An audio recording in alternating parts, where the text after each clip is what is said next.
I'm Alex Villarreal with the VOA Special English Health Report. We started talking last week about how to decide if a common injury, a bleeding cut on a finger, requires medical attention. If the bleeding stops when you press on it for a few minutes, then you probably do not need a doctor. But if the injury is more serious, then you could suffer permanent damage unless you get help. Dr. Martin Brown is chairman of emergency medicine at Inova Alexandria Hospital in Virginia.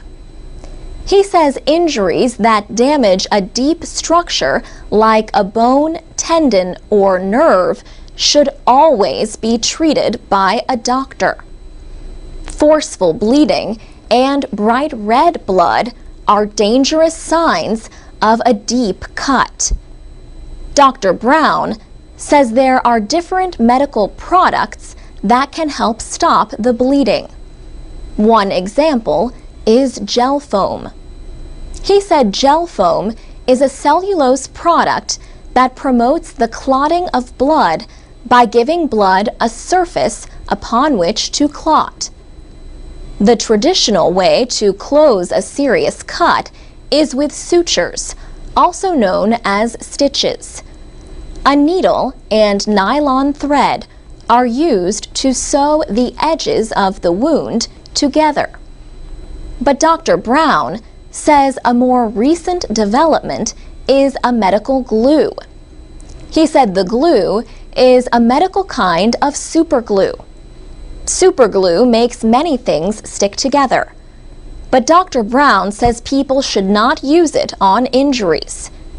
He says the medical glue can be used when a cut is straight and comes together easily. The American Academy of Orthopedic Surgeons has advice on its website about what to do if a fingertip is not just cut, but cut off.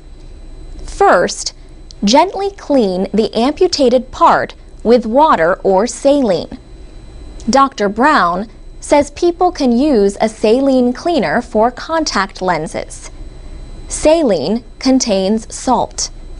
Next, without drying the fingertip, cover the part in gauze or a cloth. Place it in a waterproof bag and place the bag on ice. Do not put the amputated part itself directly on ice. That could damage it more. Bring the fingertip to a hospital as quickly as possible. A surgeon may try to reattach a fingertip that is cut off below the first joint. But Dr. Brown says fingertips are not often reattached if they are the length of a fingernail or shorter. He says a reattachment operation can take many hours. It is done under a microscope, reattaching nerves and arteries and tendons. Even then, he says, the result will not necessarily be better than losing part of a finger. Dr. Brown says patients must also be willing to undergo a rehabilitation process to regain use of the finger. For VOA Special English, I'm Alex Villarreal.